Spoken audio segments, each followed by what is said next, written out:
In today's episode of the Agency Accelerator podcast, I want to talk about a topic that is really close to my heart and one that I'm passionate about because I've seen it make really significant improvements when agencies focus on this. And that is all about finding your niche. That's the things that make you truly different. And I'm not just talking about saying that you're passionate or honest or acting with integrity, because trust me, that doesn't make you unique. Now, before we jump into today's episode, I just want to say a huge thank you to everybody involved in the latest launch of the Agency Accelerator Mastermind program. For you, it was an exhausting but exhilarating few weeks. It takes a ton of work to get ready for a launch and actually go through the launch process, but it was a huge success, and I'm really excited to have just started with this year's group. If you missed the boat on joining this year's program, then you can still register your interest for when the doors open for the next program. So make sure that you hop over to dacostacoaching.co.uk/agency-accelerator. So that's dacostacoaching.co.uk/agency-accelerator and register your interest so that you're the first to hear and grab a place. Okay, on with today's show. Accelerate your agency's profitable growth with tools, tips, and value-added interviews with your host, agency owner and coach, Rob DaCosta. So why is niching so important? As I said, it's a topic close to my heart because I have seen it time and time again that when an agency has a clearly defined niche, they will always massively outperform those that are generalists, that don't have a clear niche, and they'll outperform them in almost every way based on the amount of revenue they earn, how long they manage to keep their ideal target customers for, employee satisfaction, and in the quality of their client relationships. And that's because the client will see them as a deep subject matter expert and not just another supplier, which they may well see a generalist as. Now, I did many things wrong when I ran my own marketing agency back in the 90s and early 2000s, but the one thing we got right from the start was that we had a really clear niche, and that was that we were a PR agency that focused on the tech sector. And in fact, it started out even more niche than that because we were a PR agency that focused on the tech sector for software companies. Now, I kind of fell into that niche because I worked as a marketing manager in a software reseller, and I felt that there were no good PR agencies out there that really understood the complex technology. So I felt there was a gap in the market, and that was both a smart move and also based on naive youthfulness as well. So anyway, it served us well, and we grew our business, and we over time broadened out in a number of ways. So we broadened out by focusing on all aspects of IT, so that would be software and hardware, and we broadened out the services that we offered from pure PR to become a full marketing agency. Now, when you think about this, if you were buying a service and you could buy that service from either a generalist who could offer you that service but do a number of other things as well, or you could buy the same service from a specialist who said that that's the only thing we do and we're really expert in that, well, you're always going to go to the specialist, aren't you? It's sort of obvious. If you needed knee surgery, you wouldn't go to your GP for that knee surgery, but you'd ask them to refer you to a knee surgery specialist because you immediately trust that person because they are an expert in their area. And it's exactly the same with your agency. People who've got burning problems want to have them solved by experts. And when you serve a specific group of customers, you can position yourself as an expert, not just a jack of all trades. You can deliver great results to your clients through constant exposure to their most pressing problems. And as a consequence of all of that, you can charge higher fees. Think about how much more money you'd be willing to pay a knee surgeon specialist to do that operation on your knee rather than having a general practitioner doctor do it. Now, let's face it, any agency, doesn't matter what you do, whether you're web design or development, whether you're SEO PPC, whether you're a PR agency, a graphic design agency, it doesn't matter what sector you're in, we all operate in a very competitive space, me included as a coach. So it's hard to look different. And what happens is that when we are trying to serve everybody, let's imagine that we are a web development company and we do WordPress web development, So we want to serve anybody that wants a WordPress website. Well, how do you look different to anybody else? Your website's probably going to look very generic. And in the end, you're going to end up differentiating yourself probably in one of two areas. You're either going to try and win on price, which means being the cheapest, or you're going to try and win on promising extreme high levels of service. And both of those, unless you're geared up for it, are a really fast way of being unprofitable. Now, there's absolutely nothing wrong on differentiating yourself on price. Let's look at supermarkets, or look at the low-cost airlines that differentiate themselves on price. They are supremely profitable. However, their whole setup is geared that way. So if you're website development and you want to win on price, you're going to be the kind of Wix/GoDaddy type of service. But unless your agency is geared up to act like that, you're not going to be profitable. So my advice to you is, if you're a sort of small to mid-size agency, you don't want to be differentiating on price or service. And if you can shop as a specialist, you can actually be higher priced. Okay, so I know some of you will be listening to what I've just said and you will be saying in your head, oh yeah, but Rob, if I niche down, then what about all those other opportunities that I'll be missing because I'll just be targeting that niche? And I get it. We all run that belief in our head, but you have to challenge yourself over that thinking. Now, let me just tell you a quick story here about when I started out as a coach, because for the first 18 months of coaching on my own, when I started DaCosta Coaching back in 2007, I was trying to be a generalist. So in theory, I could go and work with a big corporate bank one day and the next day go and do some work with a WordPress web development company. But guess what, guys? I didn't win either of those type of clients.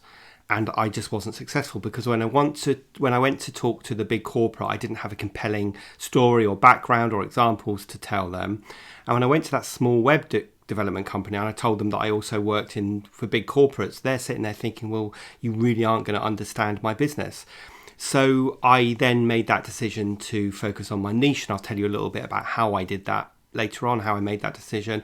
And that's when I started really growing my company. So if you're sitting there thinking, yeah, but Rob, I don't want a niche because I might miss loads of opportunities, you have to be really honest with yourself and say, how many of those opportunities are you actually winning? And would you be able to win more ideal work if you had a clear niche? As I said, when I ran my agency, I wasn't successful at all for the first year and a half because I was trying to be all things to all men. So if you agree that niching is a good idea, and maybe you've grappled with that issue before and that you've struggled to find your niche, let me give you some insights on how to go about doing it. Firstly, let me tell you about the decision-making process I went through when I niched my coaching business from being a generalist business coach to a coach that only worked in the agency sector. So first of all, I thought about, where do I have expertise? And that was obviously working with agencies, because I'd run my own agency before.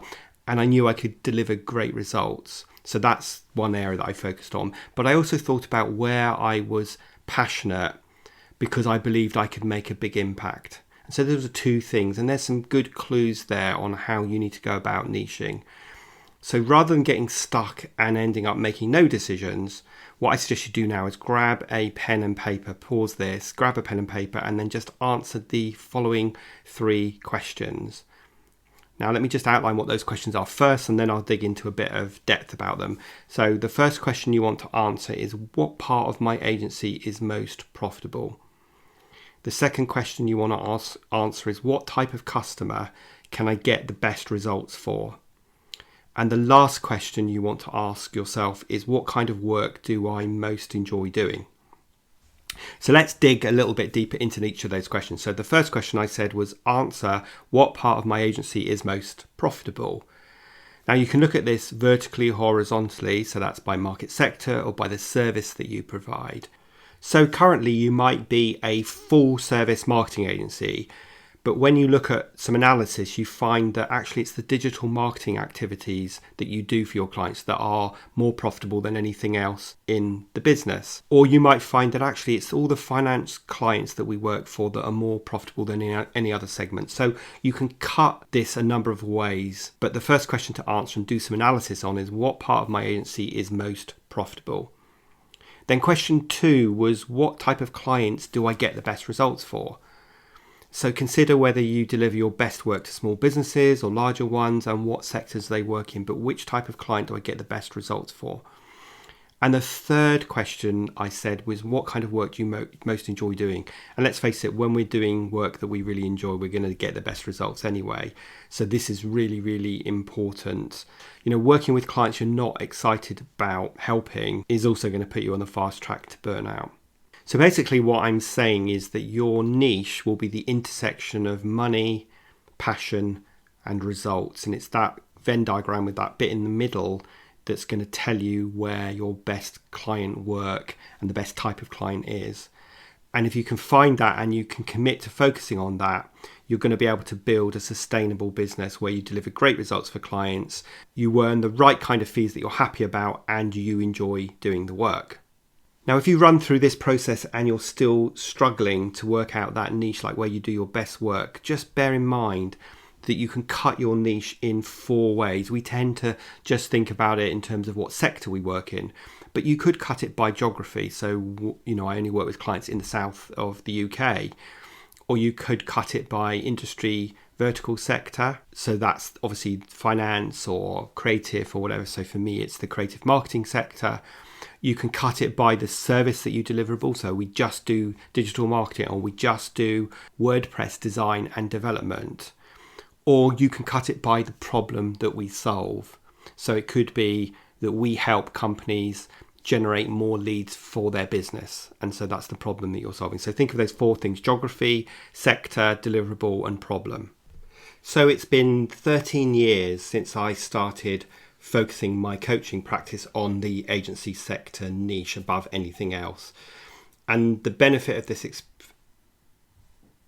with the benefit of this experience, I have 2 key learnings to share with you. And using this advice, I hope it will help you create your niche, serve your audience really well, and build a sustainable, profitable, and most importantly, enjoyable agency for the future. So the first thing I want to say is that your niche defines you. It doesn't trap you. And start again. So the first thing I want to say is that your niche defines you. It doesn't trap you. I think a lot of people are really fearful about saying, well, if we're going to this niche, I'm going to lose loads of other opportunities. But that's not true. You can still take on work outside of your niche. You just have to make a conscious decision of whether you're going to do it or not. So for example, my niche is the marketing agency sector, but I have a couple of clients that sit outside of that. So I work with a telecoms company, but I worked with them for many years, but when we first started having discussions about working together, I was really mindful about thinking, is this work I could do really well? Would I enjoy working with them? Could I make an impact and a difference? And because I answered yes, because I really like the people and the culture of that organisation, I decided to take them on. So when you commit to your niche, it doesn't stop you working outside of that niche. It just means that you are going to tell the world that you work in this specific niche. Now, another point about this and a piece of advice is that I would say go as niche as you can, because you can always broaden out that niche over time. So I've changed my niche over the last 13 years. First of all, I said I work with just creative marketing agencies. Then I broadened that out a bit to be service-based businesses, because for a while I started winning some recruitment clients, and now I've taken it back to just the marketing agency sector. So I think the thing is, if your niche is really specific, but you know that there's a big enough market for you to win enough business, then you need to commit to that niche. And as I say, you can always broaden out over time. Now, the second learning and point I want to make with you to help you build confidence to commit to a niche is that a niched agency will always earn more money than their generalist competitors. And that's because niched agencies can charge more than generalist ones, simply because they are seen as subject matter experts. And the more narrowly defined the niche, the more likely it is that your prospects will assume you're an expert in that field and therefore expect to pay more. Just bear in mind, we all want to have that partner-partner relationship with our clients rather than a sort of unequal supplier-customer relationship. And when you show up as an expert, your prospect will see you not just as a supplier and therefore a commodity, but much more as a trusted partner and someone who will be giving them really expert consultative advice. And that enables you to build better relationships with your clients and fundamentally earn higher fees. So remember earlier I talked about the knee surgeon.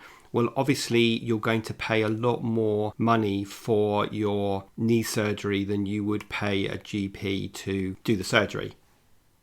And if we go back to the web development example, that's why some web development agencies will charge £50,000 for a website, while others struggle to get paid £1,000 for a website. So which of those categories do you fall in? And if you're sitting there thinking, yeah, but Rob, I'm an exception, trust me, you're not. And if I was sitting down looking at your market and your product or service, I'm sure we could find a way to niche your business. And the whole reason you should think about doing this is because it makes it much easier to find clients. It makes it much easier to define your ideal target customer. And it makes it much easier to be consultative from day one and, of course, charge more fees and have longer term relationships.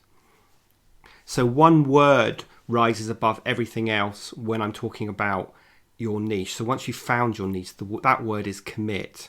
You have to be willing to commit to your niche. So once you've done your niche, what do you do next? Well, you need to make sure that all your outbound communications are crafted with your niche in mind. So if you're thinking about rewording or redeveloping your website, is it really clear that you are an expert in whatever sector you say you are? And is it really clear to your target customer about the pains that you're solving? Because that's when you show up as an expert and a trusted partner. So whatever your outbound communications are, you really need to think about your niche. So you need to be talking to your ideal target audience directly. Forget about trying to be all things to all people. What you need to do is serve the few so that you can really resonate with them and you can build a profitable, growing, stable business that you can broaden out that niche over time. Remember, your goal is to show up as an expert. And in practical terms, this means that your website needs to speak about that. Any of your email marketing, your social media posting needs to really quickly tell people about your specialism and your niche. Remember that we don't have very long to convince people you can help them. So get that point across as quickly as possible. So when we look at the website, as soon as a prospect lands on your site, they should be able to tell what your niche is. They should see that you understand the burning problems that they're facing, and they should see that you're more than capable of solving those problems for them and how you can take that pain away and add value to their business. Now, something that I'm alluding to here, but is definitely the subject for a future podcast, is ensuring that your website is all about your target client and not about you. No one cares about you until you've proven to your target audience that you understand the core challenges that they have and you show them that you can solve those challenges. Only at that point will they say, okay, tell me more. And that's your opportunity to tell them more about your agency. So I'm a big fan on making sure that website homepages really resonate with the target audience by showing them that you understand the challenges that they have. As I say, that is a subject for a future podcast, but is a point worth making when it comes to niching. And of course, if we've done our work on niching, as I've talked about in this podcast, then we really understand our ideal target client and the challenges that they have and how our product or service can solve those challenges.